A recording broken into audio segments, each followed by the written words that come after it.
Hello everyone, I hope आप लोग सब लोग ठीक होंगे अपने घर पे और अच्छे से पढ़ाई कर रहे होंगे। तो आज हम लोग नया चैप्टर स्टार्ट करने वाले हैं जो है प्लांट ग्रोथ एंड डेवलपमेंट।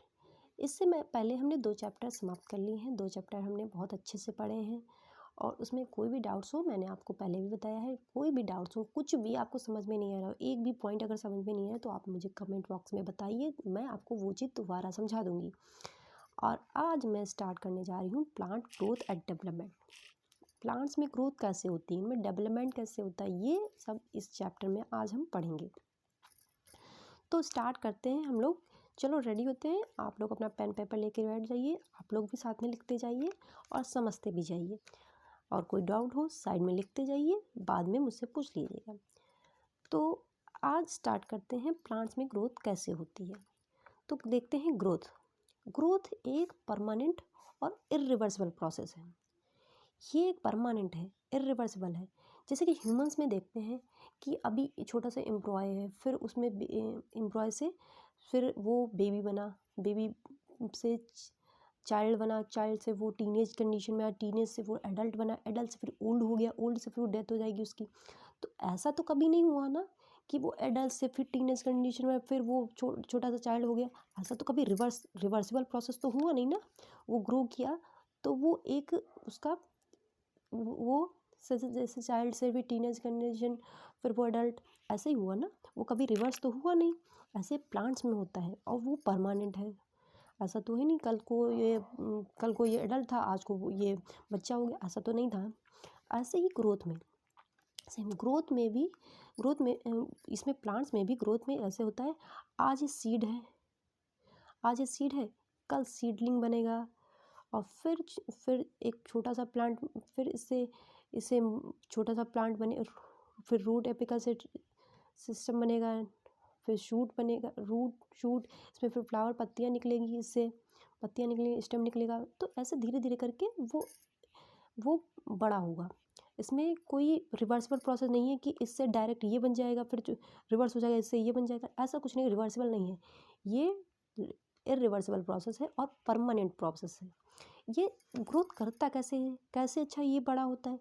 ये साइज में इंक्रीज होता है, इसमें वॉल्यूम इंक्रीज होता है, इसमें वेट बढ़ता है, तब ये ग्रोथ होती है। ग्रोथ में कुछ ऐसा होता है कि कुछ नया बनता है, कुछ नए बनने को एनाबॉलिज्म कहते हैं।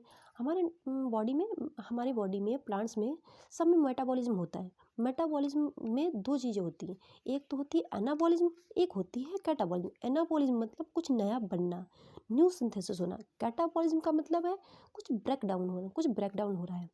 और ग्रोथ में क्या होता है, एनाबॉलिज्म सबसे, कैटाबॉलिज्म भी होता है पर कैटाबॉलिज्म बहुत कम मात्रा में होता है, एनाबॉलिज्म ज़्यादा होता है, तभी वो ग्रोथ होती है।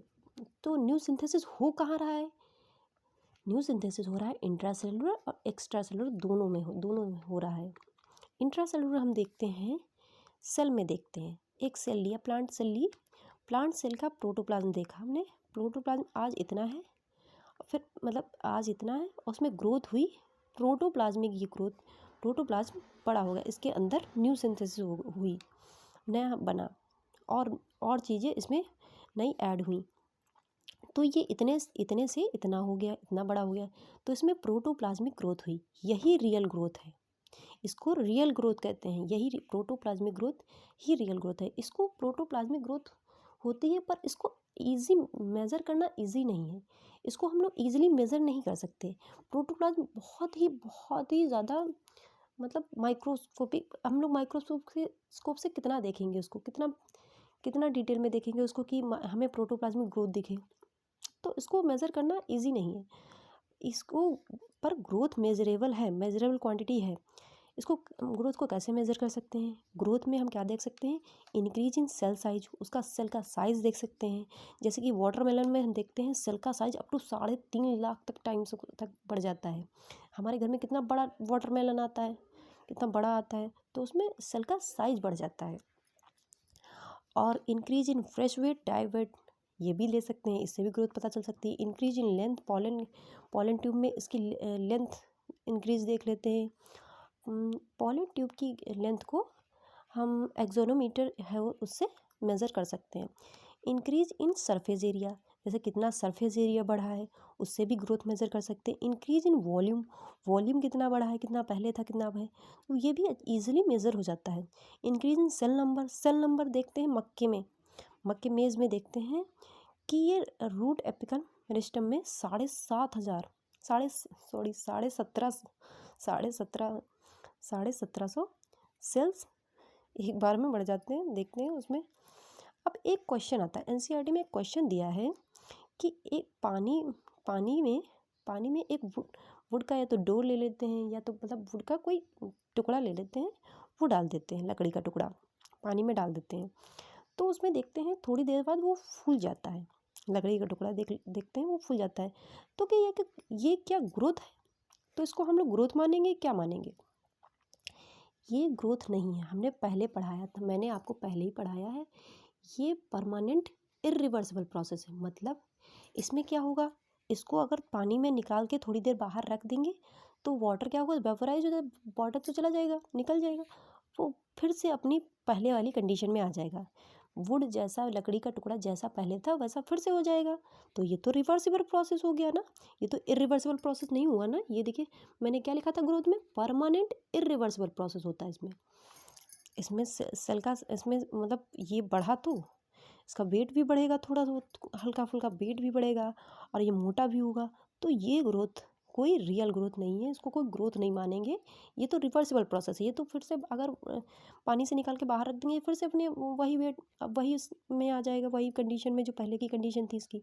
तो ये कोई ग्रोथ नहीं मानते हम इसको।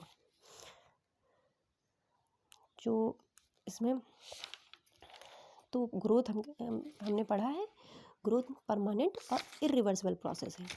अब देखते हैं नेक्स्ट, ऑक्जेटिक ग्रोथ किसे कहते हैं? ऑक्जेटिक ग्रोथ, ऑक्जेटिक ग्रोथ में क्या होता है, सेल का साइज बढ़ता है, सरफेस एरिया बढ़ता है, वॉल्यूम भी बढ़ता है, पर सेल नंबर नहीं बढ़ता है, उसको ऑक्जेटिक ग्रोथ कहते हैं।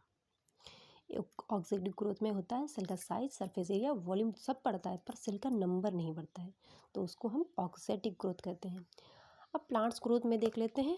प्लांट्स ग्रोथ में ये अनलिमिटेड होती है, इनडिटर्मिनेट होती है, मतलब इनकी पूरी लाइफ इनकी ग्रोथ होती रहती है। जैसे कि प्लांट्स में तो होती रहती है, पर ह्यूमंस में क्या है, ह्यूमंस में ऐसा थोड़ी ना है पूरा पूरा थ्रू आउट लाइफ हम ग्रो ही करते रहें, ऐसा तो है नहीं। हम लोग ग्रो तो करते नहीं है, ऐसा नहीं है कि हम ग्रो करते इतने लंबे इतने बड़े हो गए कि आसमान छू गए, ऐसा तो नहीं है ना।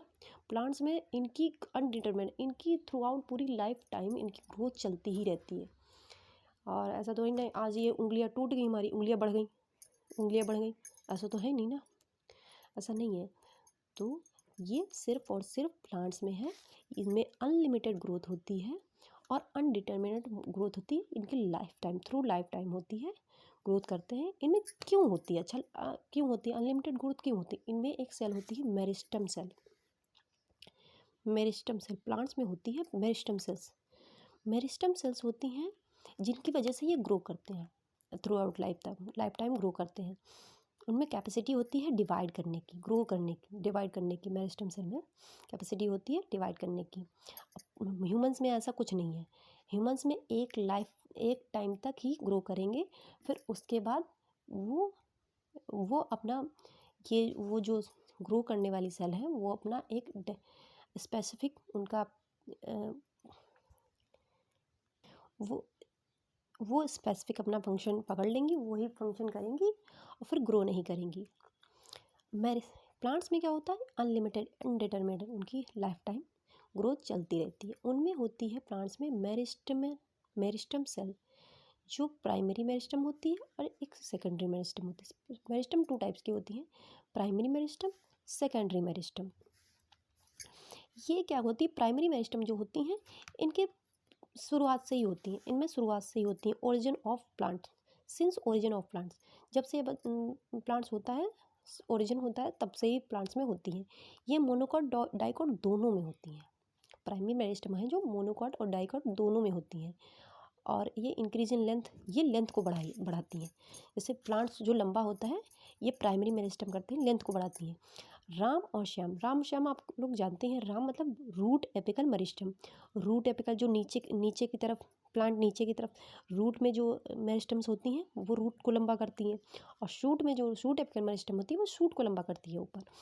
अब सेकेंडरी मेरिस्टम देख लेते हैं। सेकेंडरी मेरिस्टम क्या होता है, ये बाद में बनती हैं। ये प्लांट के ओरिजिन से नहीं होती हैं, ये प्लांट के बाद में, प्लांट में बाद में बनती हैं। ये स्पेसिफिक कंडीशन में बनती हैं, स्पेसिफिक कंडीशन होती है तब बनती है सेकेंडरी मेरिस्टम।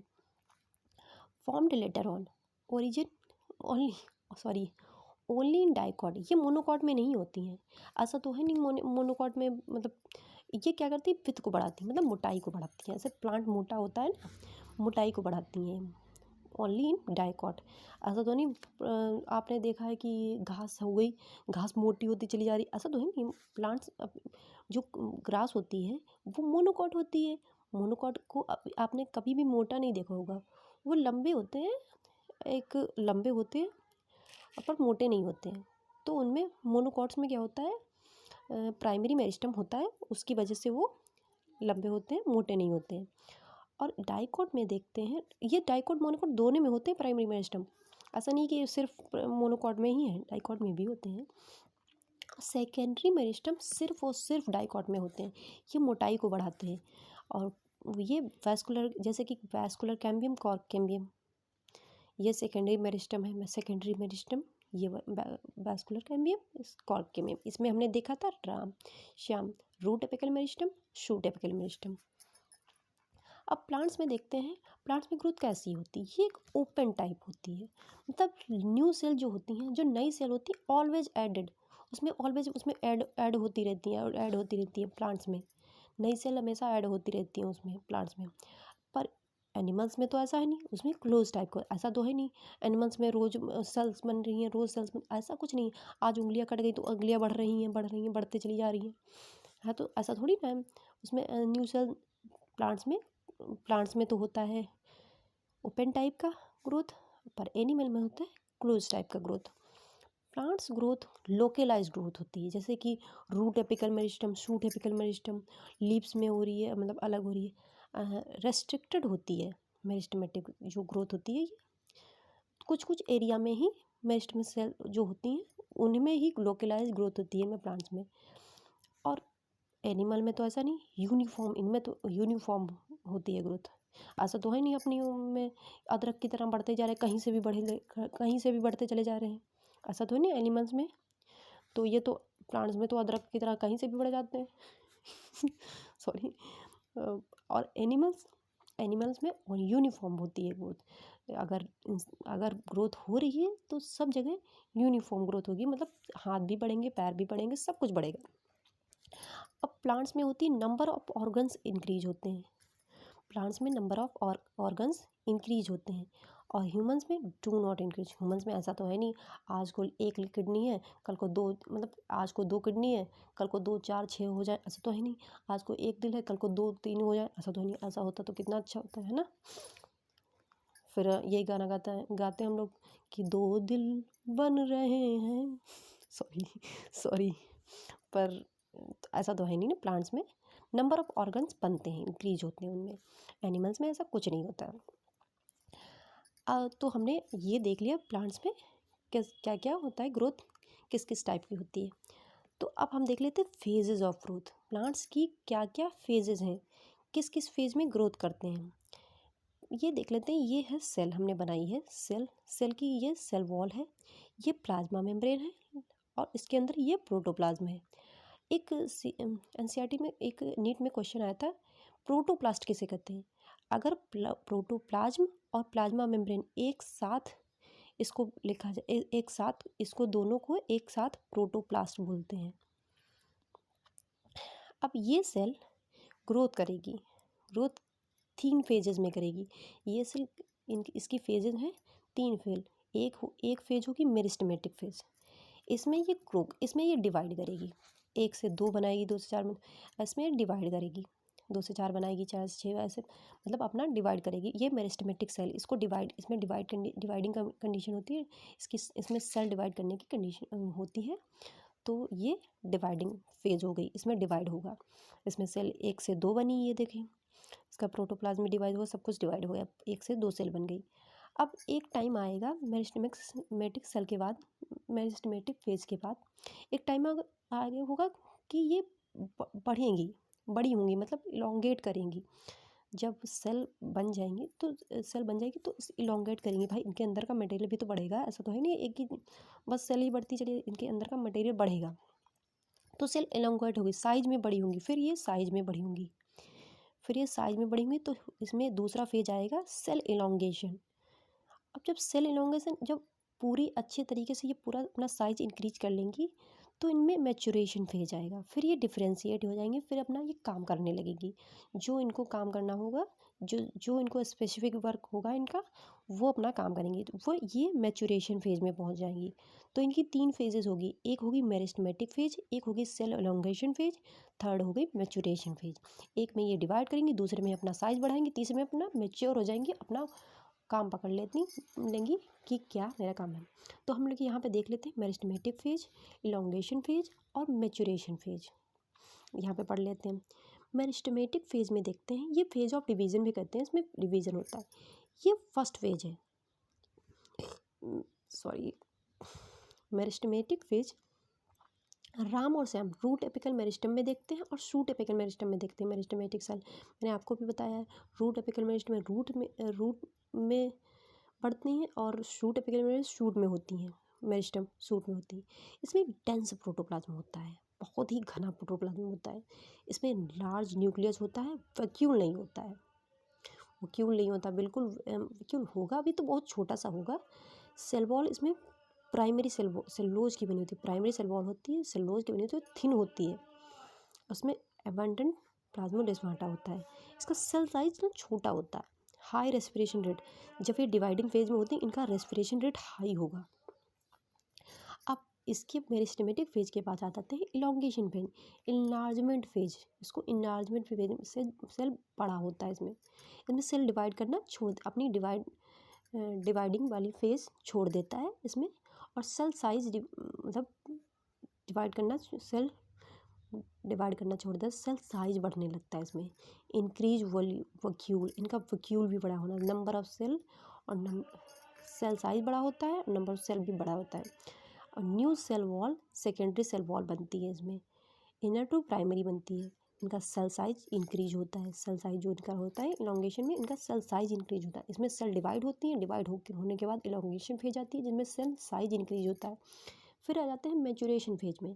मैचुरेशन फेज में ये मैच्योर हो जाती है, डिफरेंशिएट फेज हो जाती है, ये मतलब अपना सेल साइज अपना पूरा साइज इंक्रीज कर लेती हैं और मैचुरेशन फेज में आ जाती है। मैचुरेशन फेज में फेज 2 होती हैं, सेल स्ट्रक्चरल और फिजियोलॉजिकल। सेल स्ट्रक्चरल में देखते हैं, ये डिफरेंशिएट हो जाती हैं, साइज एंड वैक्यूल पूरा मैक्सिमम नंबर पे हो जाता है, तो सेकेंडरी वॉल बन जाती है। फिजियोलॉजिकल डिफरेंशिएशन में होता है, ये परफॉर्म पर्टिकुलर फंक्शन, ये अपना जो पर्टिकुलर इनका फंक्शन होता है वो अपना परफॉर्म करने लगती हैं। जैसे कि रूट हेयर्स हैं, ये इनका रूट हेयर्स का काम क्या है, इनका वाटर एब्जॉर्ब करना। मीजोफिल सेल का क्या है, फोटोसिंथेसिस करना, तो वो अपना काम कर ले देती हैं। मैचुरेशन फेज में वो अपना काम पकड़ लेती हैं, जो उनका काम होता है वो अपना काम पकड़ लेती।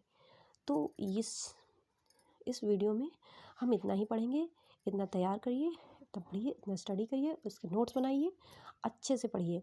फिर हम उसके आगे पढ़ेंगे ग्रोथ रेट के बारे में, इसके बाद वाले वीडियो में पढ़ेंगे ग्रोथ रेट के। अगर आपको इसमें कुछ भी समझ में नहीं है, कुछ भी एक भी वर्ड अगर आपको समझ में नहीं आया है, तो आप कमेंट बॉक्स में मुझे लिखिए, मैं आपको समझाऊंगी कि कैसे क्या है। So thank you for watching my video.